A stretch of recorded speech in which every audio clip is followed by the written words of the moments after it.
people have disappeared, I guess, in toilet time. I didn't tell everybody they go to the toilet yet. See, there's independent thinking for you. I guess we will be bound to wait. There's that bright light coming in again. However, it'll hold water a little bit longer if necessary, like the tribes in Australia, the Aborigines. They've learned to hold their bladder water and reabsorb it. They can go like 200-300 miles a day in that heat up to 130 degrees with 4 ounces of vegetable juice. And pull it out of the ground, they'll grate it, wring it, drink 4 ounces, and do all that, and hold it and retain it. They know that if they drink water, they're dead. It causes a dryness in the body, it dries and cracks, and they're dead. So they do not any of the tribes people who still live in the bush, do not drink water. They might put it on their skin, but they won't, and get in the water, but they will not drink it, because they know that their life will be short. Or they have to keep drinking water, and then it changes the digestive system and everything. So the bladder can hold water and reabsorb the fluid in the body. And just remember that everything that's in the urine is in the blood. So that's a very important fluid. Everything but the red blood cells are in the blood is in the urine. There's still a few red blood cells in that urine, but it doesn't look red, does it? It looks yellow. It's got all the protein, it has all the fat, it has everything that feeds the blood, keeps the red blood cells and white blood cells alive in the bloodstream. And it is even feeding the rest of the body since the lymphatic systems are so compromised. So the Indians, the East Indians, used urine therapy to heal many of their problems because many of them are vegetarian. So they don't process from vegetation, they don't process the proteins and utilize them the first time through. So a lot of them use urine therapy to drink their urine, and it resolves a lot of problems. It's a very antiseptic, nourishing fluid. When I was a vegetarian, I had to drink my urine, or else I got very weak. I didn't have coffee to rely on, I didn't have Benzedrine to rely on, except those that were still stored in my body and would detox once in a while, and I'd be wired. But normally I had to drink my urine at least twice a day to get enough protein to function. When I turned to a raw meat eater, it was almost impossible to drink my urine because then I was getting too acidic. So I became like other animals that didn't need to drink my urine. I remember my mother, when I told my mother about it, she said, well, yeah, when I was a teenager, back in the early 30s, she had terrible acne. And the neighbor woman told my grandmother, my mother's mother, that she should wash her face with her urine. And my mother was so vain, she didn't want the acne, she washed her face with urine and the acne went away. And anytime she had acne, she used urine to wash away.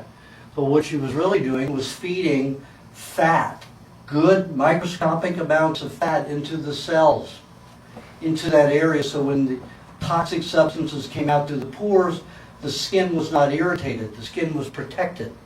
It also had acetates that were reduced to very fine molecules that would go in there and reduce the poisons to the acetate fluid so the white blood cells could go back and recede and get back into the system. So the body didn't have to lose a lot of white blood cells binding with those toxins as it came out the zits. And that's what zits are. It's toxins leaving through the pores. Those toxins are so toxic, and the white blood cells surrounding them and escorting them out of the body cause such swelling, cause the stretching of that pore like a rectum that gets split and bleeds. That's what happens in a zit. That is the experience of a zit. So if you've got this urine fat that's very fine molecule, it's in a fluid, it's very water soluble, can get in there and arrest and coat the toxins. The white blood cells leave and go back into the body where they belong. And you don't have pus. You have a little crystal that'll come out that you don't even notice. You may pick it off and feel it. Blackheads are the same way. Only the red blood cells have surrounded the toxin instead of white blood cells. And that's usually heavy metal bound, and it's usually iron supplements, 1 a day. Do you know how much blackheads increased when 1 a day vitamins came into the fold? Tremendously. Oh, I owe my blackheads to my 1 a day vitamins. Don't you want to take 1 a day vitamins? Little boy? Little girl? That's what it was. You have to take a look at how the body works. If something toxic is coming through your skin, something toxic is damaging the tissue, causes the hive, the rupture, the blister, the acne, the rash, whatever it is, there's a toxin passing through the skin. Now the lymph system dumps most of its toxins out the skin. After it throws it into the connective tissue, and we perspire it out the skin. If you don't perspire, you're in trouble. You're going to store a lot of toxins. You could develop MS, you could develop lupus. There are a lot of connective tissue diseases that exist for people who can't perspire. Every one of my patients that had MS or lupus could not perspire. One of my worst was, can you imagine a tennis player that doesn't perspire? My worst case of lupus was a tennis player who couldn't perspire. And all of those toxins from all those hard days of tennis, hours in the hot sun, all those toxins from the muscular activity stored in his connective tissue. And when he hit 38, that was it. He just blew up, just like a balloon, swelled up like a balloon. Can't even pick up a pencil without severe pain. Your body is equipped to handle everything as long as you don't keep poisoning it with every meal. And if you stop poisoning it at all, you'd be very fortunate. You'd be like me, you'll still be alive when you were supposed to have been dead. You know, I mean, it's been 40, I should have been dead 40 years ago. And here I am at 60. You know, and I only need usually 3.5 to 4 hours sleep a night. Can you imagine functioning incredibly on 3.5, 4 hours a night? I'll get 2.5 hours at a time, at one time, and maybe 1.5 hours at another time. And I function optimally all day long because I refuse to put anything toxic into my body again. But other people would much rather choose disease and their taste buds, their old, habitual taste appetite. And I have no judgment over that. Because who am I to judge? I've been diseased a lot of my life. And that was my exploration and travel. So if somebody wants to enjoy donuts and and chocolate candy and stuff like that, and have a disease, I'm not qualified to judge anybody. If somebody wants disease, you're welcome to have it, if you want it. I'm just at that point where I'm 100%, I will not eat something that will damage my health. Well, I've suffered enough, I don't need to go there. And there was so much of my life that I was non-functional mentally and physically and emotionally that an hour out of my life is too much to sit around with an upset stomach or fatigue because of something that took me 5 minutes to eat or 10 minutes to eat. I won't do it. But everybody has their own choice, and everybody should make their own choice. I've had people in serious cancer, but at a point where it definitely could be reversed, and they've taken a look at my program and said, no, I'd rather die of cancer. I say, sure, that's fine. I have no judgment about it.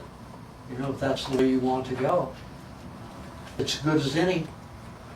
But I'm just, here to let you know that you can live a different way. And you can utilize as much of my knowledge as you want, or as little as you want. Doesn't matter. It doesn't matter to me as long as you don't impose upon my health, like the FDA and health departments are, trying to take my raw milk away, and raw foods away, and raw vegetable juices and fruit juices, and all of that. That's where they're stepping over the line. They step on my feet. I don't relax and take it. So, okay, we go down into the gonads. Now we have the ovaries and the testicles, and we know what they're all for. They're all for pleasure, right? All for procreation and pleasure. depending upon your preference. So, don't have to talk about those. So we've gone over the whole system. The skeletal system is mainly made of hard bone, which keeps the whole physical structure able to take hard blows, to be able to be a good structured being, to be able to be solid and erect and move heavy and objects that are even heavier than we are. If we didn't have a solid system, we'd be like an amoeba or a worm, and we wouldn't be able to carry, we'd be able to eat and absorb and carry things, but not carry many things on us, with us, unless it were a shell. And we'd be just carting it along. So the skeletal system allows us to function the way we function, have the attributes that we can. Fingers function. Can you imagine having no bones in those fingers? You wouldn't be picking up anything. There'd be no solid structure there. And like I said earlier, the soft center of the bone is bone marrow. If that's a temperature like this, your bone marrow is wet like butter, like more yogurt.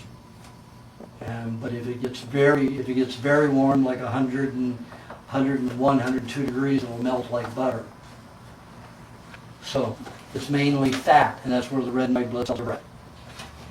Also, because it's so concentrated in fat, the body will store a lot of poisons in the bone marrow. And that can cause, again, anemia, cancers of the blood and bone, multiple myeloma, all of those diseases that are involved in the bone marrow.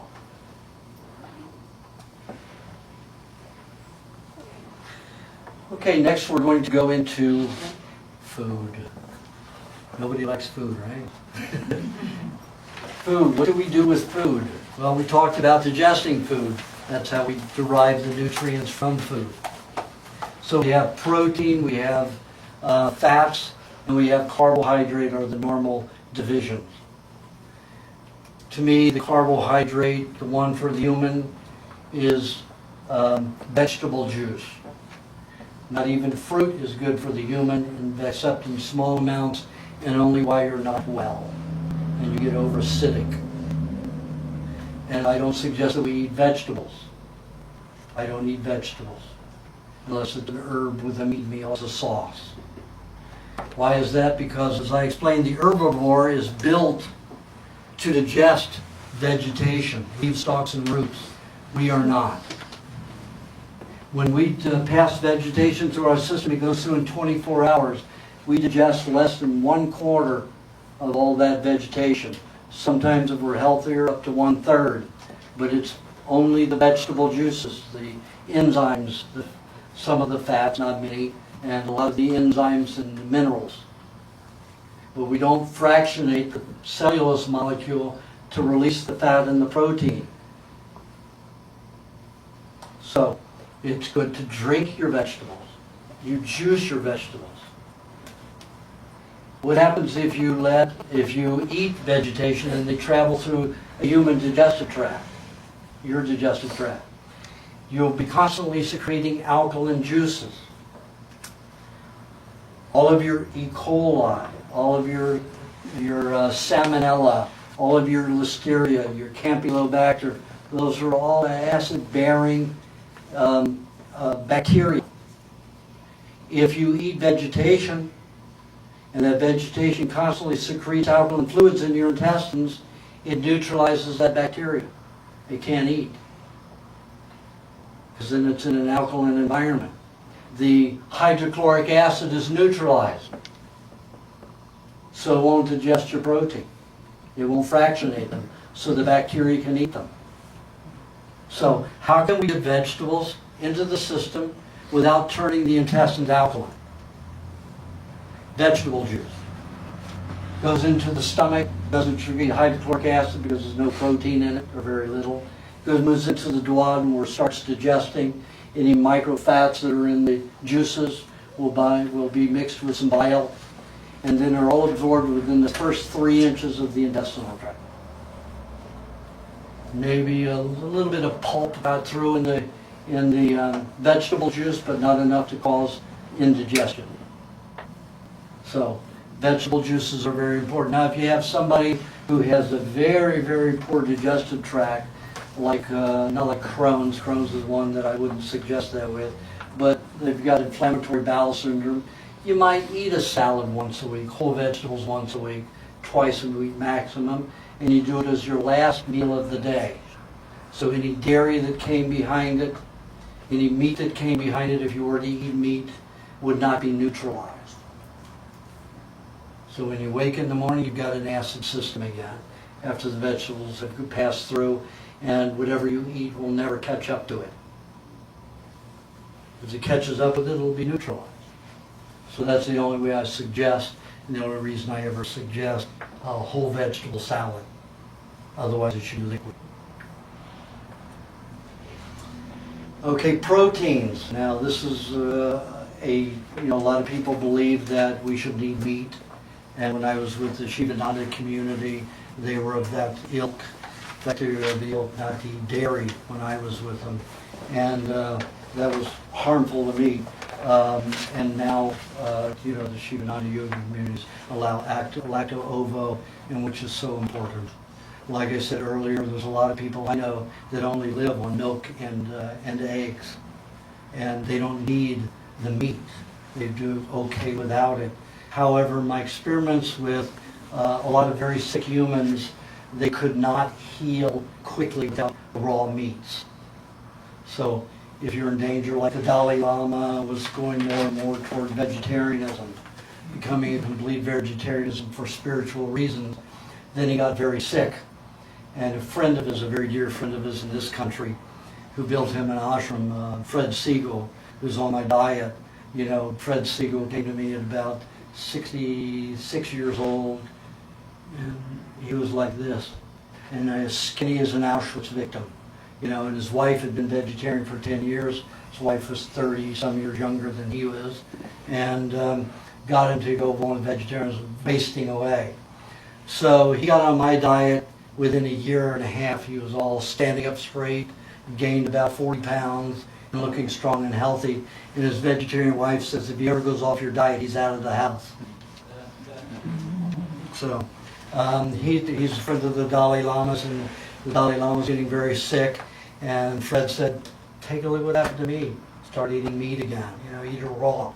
So the Dalai Lama started eating meat, and you saw the Dalai Lama go big again. So some people need it as their medicine. So don't be afraid of it if that's what you need, for your medicine. Everything. Vegetables are just as live as any creature. And if you look at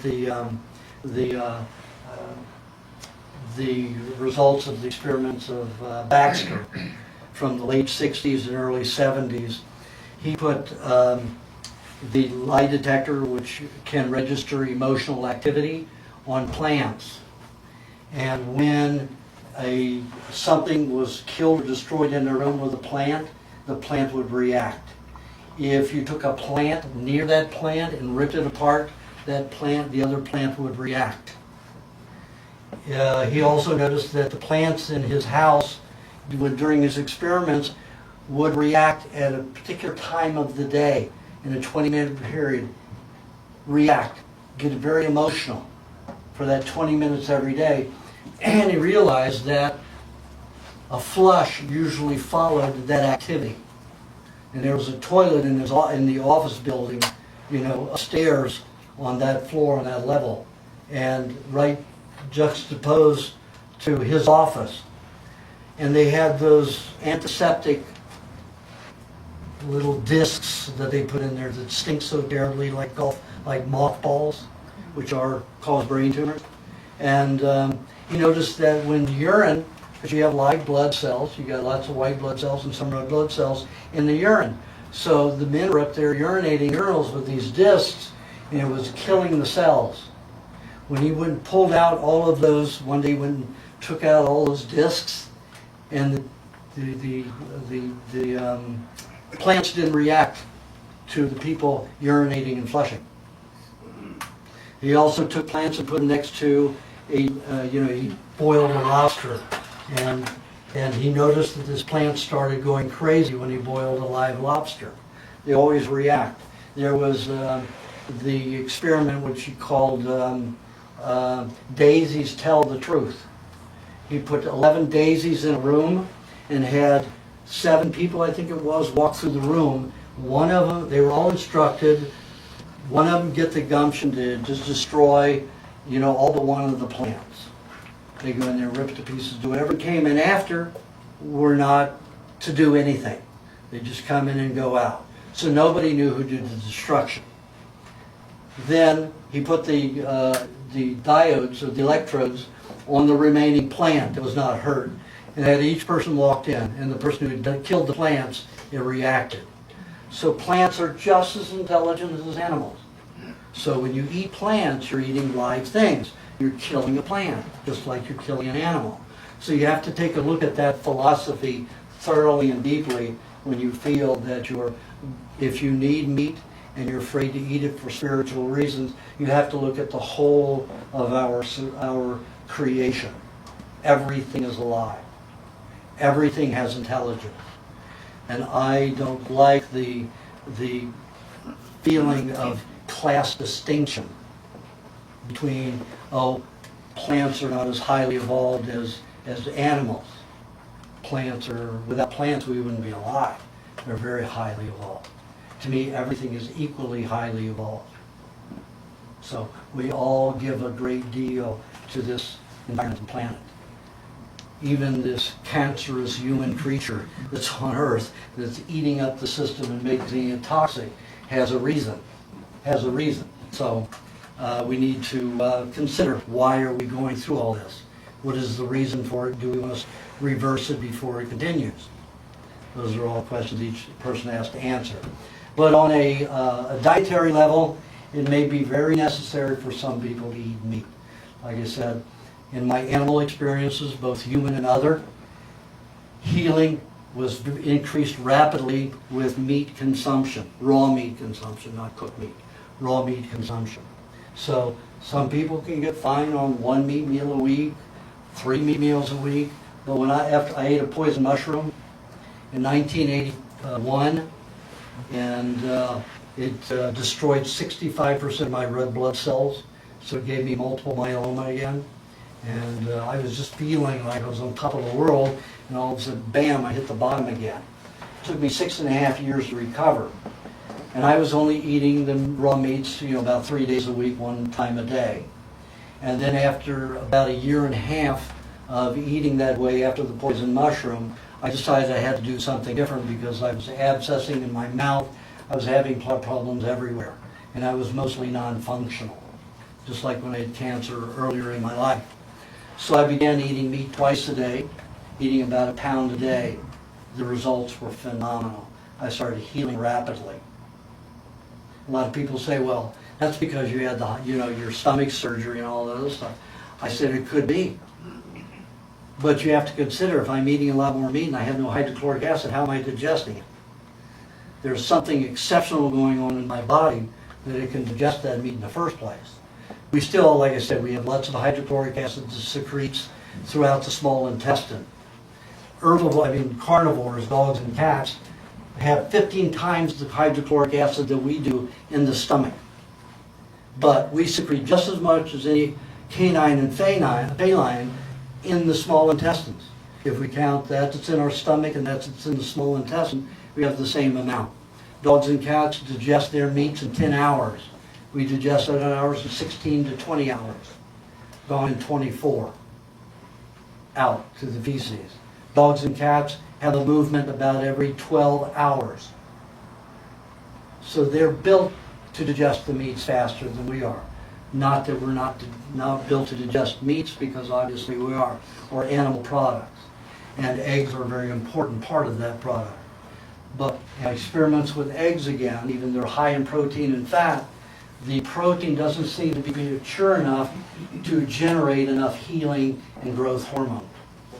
They will help rebuild and reconstitute a cell very, very well, but it doesn't help increase the cellular division to increase more cellular life in the body.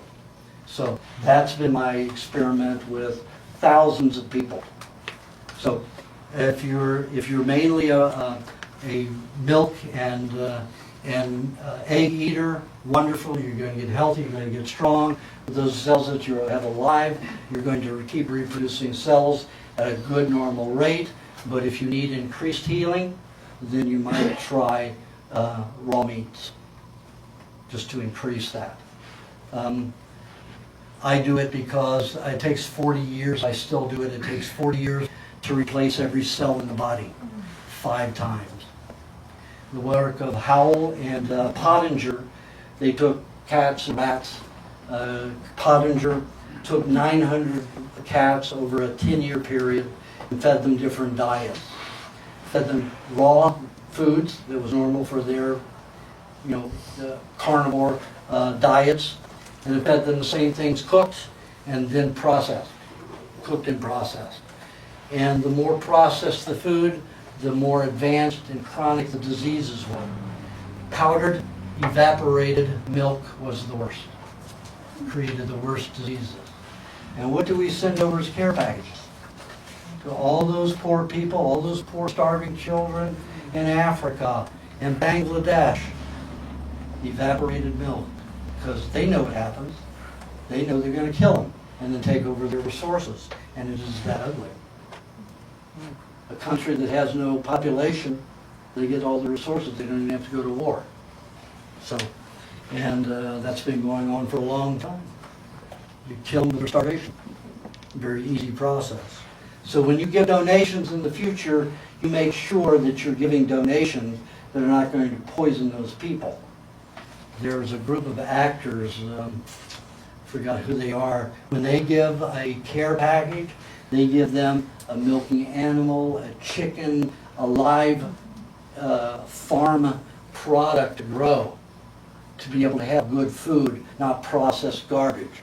And when these companies buy, when they have a care package, they go to Purina, they go General Food, General Mills, and they say, give us the most you can and the cheapest. And they give them the worst cereals, the rejected cereals, the ones that won't pass inspection in this country, and guess who gets fed with them? These people are out there for the process and the money. They're not out there for the hearts as you and I are. So we have to keep those people in check. And if you want to create your own, aid program, that'd be wonderful, because you have the intelligence to do it properly and right, and not fall into the category of these other people who are just doing it to rob the resources of the country. So anyway, back to the dairy and the eggs is a very good way to maintain what you have and make it stronger every day. If you need to heal and reproduce cells and become more alive and stronger, then meat will probably be a necessity in your diet. Okay, it's time to take a 15-minute break this time. I need to eat something. I'm going to suck some eggs while you guys go out and do your thing. Everybody was informed that they needed to bring food, and I hope everybody did. Okay, let's go do it. Get a good look. This is the lymphatic system. Just wanted to show you this is as complex as any blood or nervous system.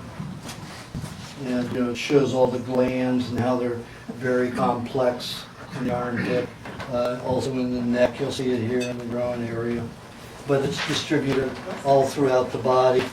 Now this I wanted to show you. The one on the right is B1 vitamin from food.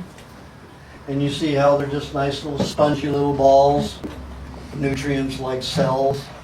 And then you look at the manufactured vitamin B, and it has no relationship to crystals. They have no relationship to the real food vitamin B. They're all synthesized. Vitamin C is similar. Vitamin C are even smaller, like little bitty round balls like this, almost like little spongy, hairy little balls. And the vitamin C, the ascorbic acid, is just like a broken mirror, spiky, sharp glass, and they are crystal glass. And they go through, cut the system out, and they start lacerating cells all throughout the body. And the body goes into emergency and stops any detoxification, any flu or any cold, which is a detoxification, and it stops it. It's not a beneficial way to do it. You want to have your detoxification, but I'm going to get into that. But you can see this, the difference between the real and the false. Okay, all right, fats. We talked about carbohydrates in the form of vegetable juice being the most important. Also, if I look at carbohydrates, it's fruit. Fruit can be very damaging in the human body. Why? Because it is high sugar. And when you have a high sugar in the body makes a phenomenal amount of glycogen from the high sugars. And when you utilize glycogen as a nutrient for the nervous system, there is a substance called advanced glycation end product, AGEs, that are formed. And Columbia University found that a healthy human will store them at a rate of 70% for life. This is a waste product from a sugar, a natural sugar. Fruit, fresh fruit, cooked fruit, it's even worse. And if you have a compromised kidney or diabetes, you will store those AGEs at a rate of 90% for life. That causes stickiness in the blood and in the lymph and in the neurological system.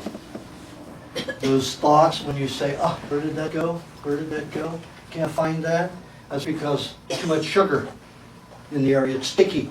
The synapses aren't firing. You lost it. You keep waiting for it to fire, and it won't fire because you're stuck with those sugars, those advanced glycation end products. So fruits should be consumed always with fat to slow them down, slow the sugar inundation down. Fruit best is eaten just once a day because of the high sugar content. Or if you want to eat more fruit, eat it unripe. Like the apes, the very calm apes eat green bananas, no sugar. They even eat the peels. I tried that. They're very algae. It's impossible to eat, but they do very well with it. They've got great digestive tracts. The monkeys who eat sweet fruits, you've seen a monkey. If you've ever had one in your home, I had a neighbor that had one in his home, they are always crazy. Masturbating, scratching, itching, they can't stay still because of all the sugar that they eat, all these fruits. The killer monkeys, they go on fruit binges 24 hours before they go on a killing spree. They eat fermented figs and fermented other fruits, but mainly fermented figs. The alcohol content is extreme, and they will go out and kill other monkeys. They'll kill any animal in their sight for 24 hours after binging for 24 to 48 hours on sweet fruit. And if you know any fruitarians, you know they can get crazy. I know I was. When I was a fruitarian, I could get crazy very quickly, especially having been a diabetic. So fruit can be a very dangerous thing for your spirit and your personality. So I always say eat a lot of fat with it to slow it down, and only eat one a day. And I'll get into the complexity of that after I get through talking about the specifics about each food. So the fats are the most important nutrient in our toxic society. Why? Because, as I said, poisons store and are harnessed by fats. They keep us from being damaged. Fats are important. Anybody who makes fun of you because you're fat, say ha ha, weakling, that you're going to die quickly or you're going to get all sick in your older age. Ha ha ha. I'm fat, I'm protected. And I mean that. Now I'm fat. You don't believe that? I'm fat. I'm 22.5% body fat. That was a month ago when I left my home where I had the scale. And I'm bigger than I was then, so I'm probably about 24% body fat. And what does that mean?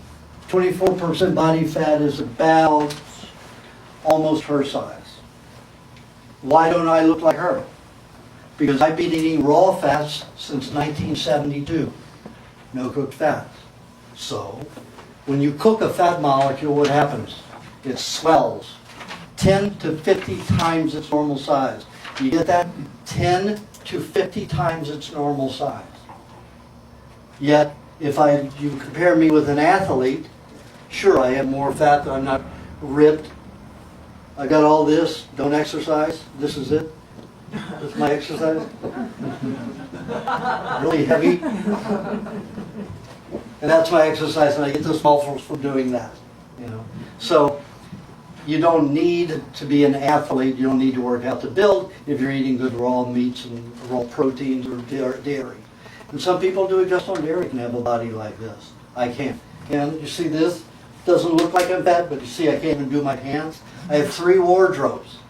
I go from a 30-inch waist to a 37-inch waist. And I get really big. So I'm 24% body, about 23% body weight fat right now, and I'll go up to 32% body fat. Because I like the fats to clean my body. I like the fats to attach to the chemicals and toxins, especially the chemotherapy that I had for 3 months. And it's still coming out of my body.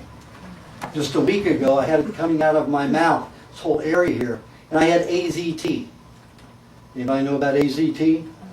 The year after they gave it to me, they deemed it too toxic for human consumption. So they put it in the vaults. How much did they put in the vaults? $280 million worth. Guess what they did with it? When the AIDS came out, they said, oh, it's good for AIDS. No testing. They want to get rid of it and kill some people. So they've been using the vaults full of AZT to give to AIDS people, people with AIDS. That's the pharmaceutical and medical industry again.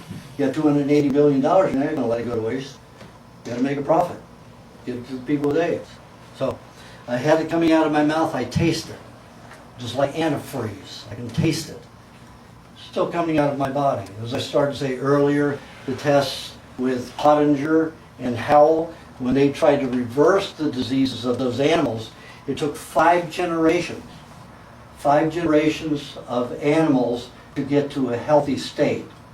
Well, for us, 5 generations would be 7.5 years each. It takes 7 to 7.5 years to replace every cell in the body one time completely. And that's mainly the bone cells that are last. So 7.5 times 5 is what? 40 years. Almost 40 years. So right now, I've got 14 years to go till my 40 years is up. I'm already satisfied. I'm 60 years old. I get younger every day. I get more capable every day. I get even more focused every day. And I'm not getting old and deteriorating because I'm eating properly and focusing. That's mine. I'm not going to answer it. Or somebody dying.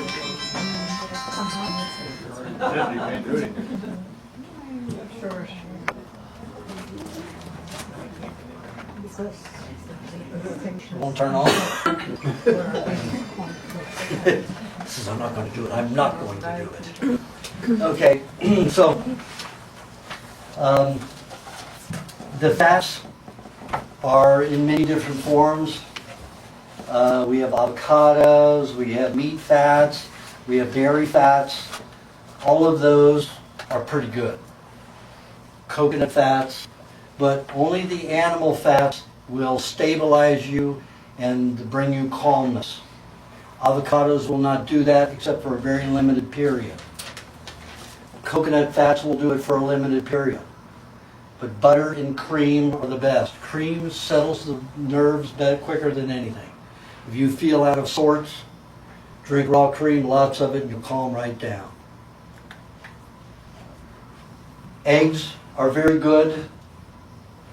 There's a quick source of protein and fat. A lot of people say, well, you shouldn't eat the egg white with the egg yolk because the avidin in the egg white binds with the biotin in the egg yolk. But like it says in my book, in my laboratory experiments, that combination gets rid of biotoxins. It's a pretty good thing. So it doesn't mean I'm deficient in biotin. I eat up to 50 eggs a day. I'll just eat eggs all day long and have some milk at night when I don't feel I'm digesting as well as I could be because I'm dumping chemotherapy or some other toxin that I've had or all that insulin that I injected from 15.5 to 22 or to 21, late 21. So all those poisons dump into my digestive tract, I stop digesting. So then I'll just eat eggs because they can digest in 16 to 23 minutes and quickly. and they're very good, but they will not stabilize the body. They won't calm it. They won't relax it. They'll give you good fuel protein. They'll keep you focused mentally, but they will not calm your system. Cream is the best for that, and butter. Butter and honey combination is good too for that. Now the other fats, like a lot of people say, well, how about coconut oil and olive oil and stuff like that? Just remember, any pressed oil is a concentrated oil. It has no water-soluble vitamins. It has no water-soluble enzymes. And usually they work in a good juxtaposition and congruously with each other. And if you don't have them together, you're concentrating one nutrient and counterbalancing another, and you're going to be like on a seesaw. It's like taking vitamin supplements. You dump all these vitamin supplements, which are not natural anyway, and you create all this one-sided, and they always say, well, you've got an imbalance, you're low in this. How do you know? You got one blood test? Let's say I give you $1 million a day to spend. You spend it. Are you poor? No. You're not poor. You get $1 million a day. So you get that many hormones and that nutrients a day. You eat all the time. You're supplying it all the time.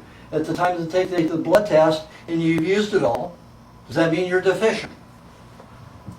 No, because your body's manufacturing, eating all the time, you're creating new substances.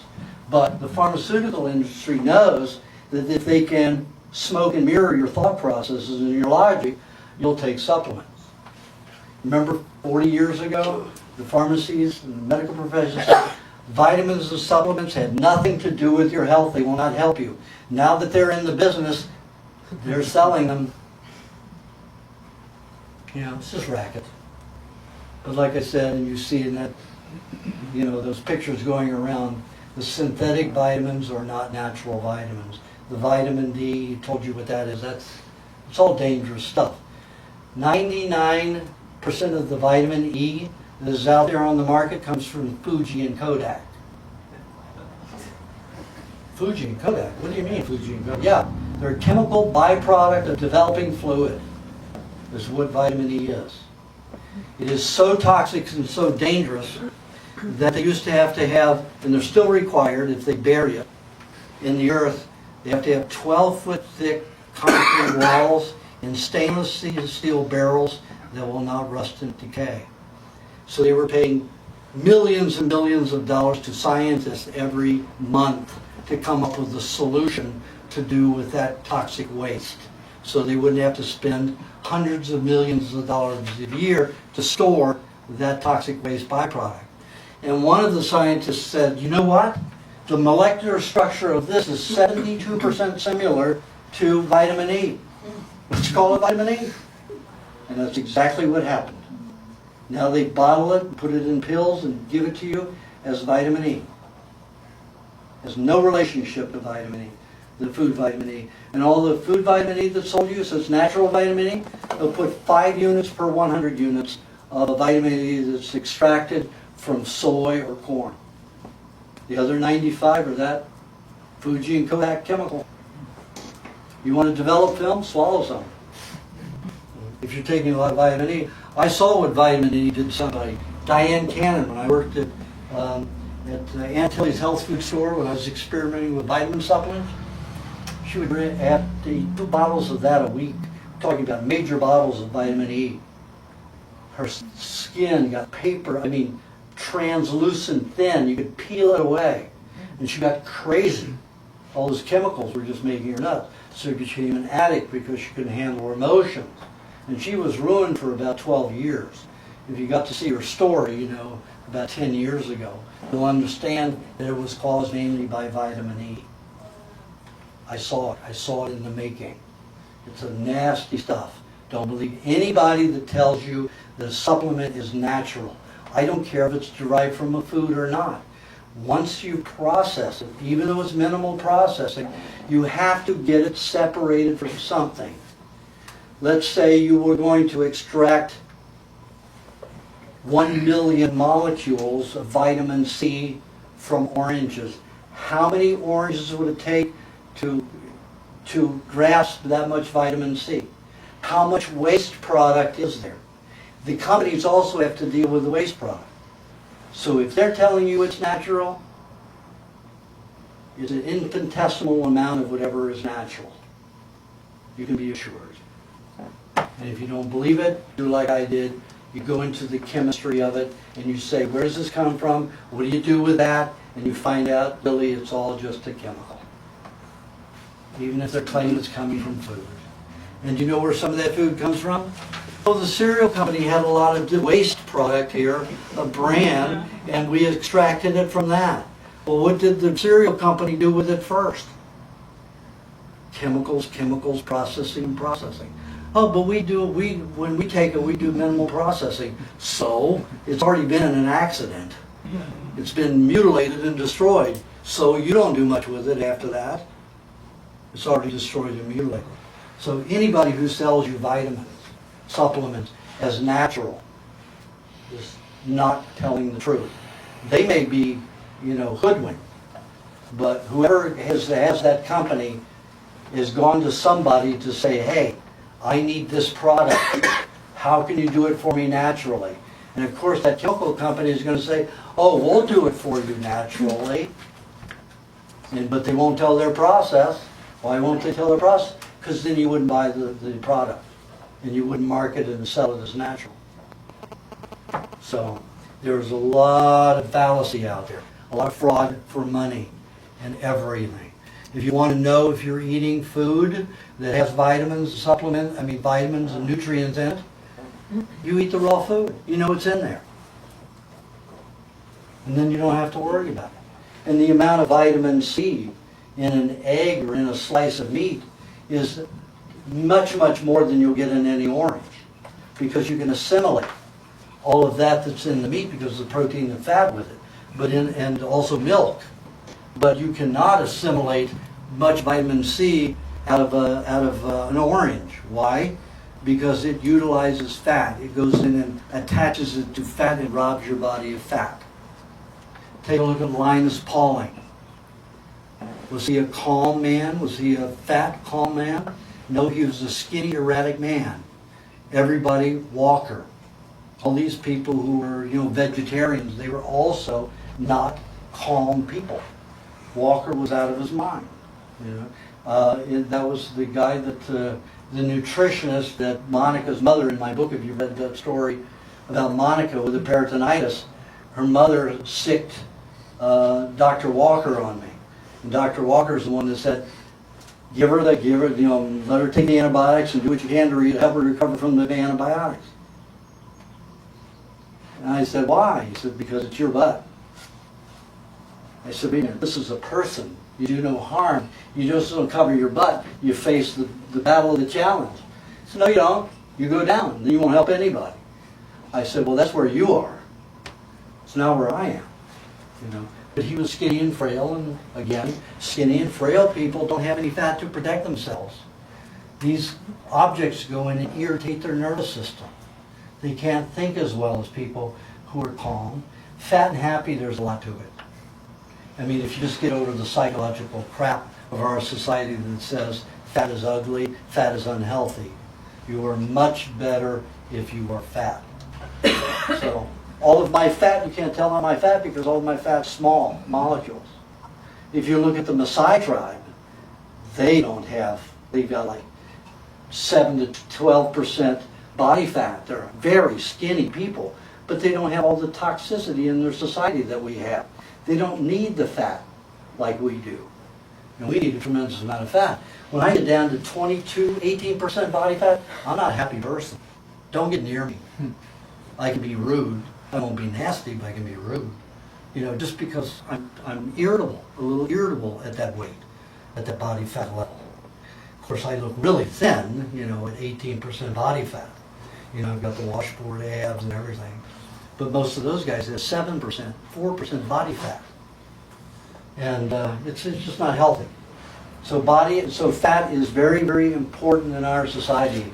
The body makes 60 varieties of cholesterol. A third of them bind with poisons. A third of them lubricate the body. And a third of them give you energy. Those are very important. But cholesterols, aren't they bad? told cholesterols are bad, and then 10 years ago they say, well, some are bad and some are good. Keep changing their story. But if you want to know the truth, cholesterols are all good. It doesn't matter what your ratio is and your level is. They just want you to take cholesterol-lowering drugs. That's their whole intention. And if you read the book called The Cholesterol Myth, there's a scientist that has devoted his entire life to the study of cholesterol. And cholesterol is not bad. Cholesterol is necessary. They are the way the body handles all kinds of toxins. It gives you your energy. Well, they say, but we get energy from carbs, you know. Athletes, we got to give them lots of carbs. You know, eat lots of breads or cereals before they get on the track or get on the court, the tennis court. What happens with that fat? It doesn't form a good acetate. It's not an oily substance, it's a drier substance. It will cause the body to crack and dry. So what happens as an athlete? Billie Jean King, dried up, wrinkled. McEnroe, all of them, dry up and wrinkled. They're gone and out of the field, no longer champions by the time they hit their late 30s and early 40s. Why so young? We should be able to go at least until they're 60 years old as a good athlete. But they're not eating the kind of fats that are proper. They're eating carbohydrates that the body turns into 240 assimilated cholesterol acetates. So let's take a look at your bodybuilders. Bodybuilders are lean, don't have much fat, but they're not very strong. Take a look at your weightlifters. Who's ever seen a skinny weightlifter? All your weightlifters are fat. You got that belt on, they got this roll that goes over their belt. You know, that waist belt to hold it in their back. Every one of them's fat. All of your wrestlers are fat. No wrestler do you see fat, skinny. They'd be dead in a ring. Wrestling, it's all a dance, it's a show, but it's a great show. Look at the gymnastic that those guys can do with those big bodies and slamming against one another. I mean, you can kill each other in a matter of a elbow to the throat, elbow to the temple, and be all over. But they're putting on a show. But it's an incredible show for them to have the bodies with all that fat and to be able to do what they do. And did you know that almost all of them eat raw eggs and raw meat? Almost all of your Austrian athletes eat raw meat and raw eggs and raw dairy. Even Schwarzenegger did. But then when he got to this country, it was steroids. So why? What happened to him? 5 years ago he had open heart surgery because he was drying up and blistering from the steroids that he took. But your other Austrian athletes don't go through that. And they're able to compete all the way up until their 60s. I'll give you an example. I had a martial artist who was 56 years old when he came to me. He would compete on a world-class level. And in his age category, everybody was anywhere about 10 years below him. The youngest was 10 years below him. And he came in about 35th, 40th place every year. And he kept track of his workouts. He would do jump ropes 3 days a week. And on Mondays, he'd do 2,600 jump ropes in a matter of about 20, 30 minutes. Then on Thursday, I think Wednesday or Thursday, he would do about 7,600 jump ropes in about 35 minutes. Then once a week, he would do 12,400 jump ropes in an hour. That's moving. He looks blurred when you see him do it. And before he got on the diet, his heart rate was, when he finished the activity, his heart rate was about 179 to 180 and stayed there for a very long time, half an hour, 20 minutes, half an hour, even 40 minutes sometimes, before it dropped down to normal. On the diet, after a year on the diet, you saw it every month going down. So when he was doing the exercises, when he finished within 90 seconds of finishing it, his heart rate was at 110 to 114. Incredible. And when he went to compete that year, he came in 5th place. And everybody was 12 to 15 years younger than he was that beat him. So pretty impressive. You know, when you start getting the right foods in the body, it's really impressive. I had two marathon runners, one from Vegas. He was on the diet 2.5 months, got 20 minutes off of his time. One in New York in 4 months, almost 4 months, took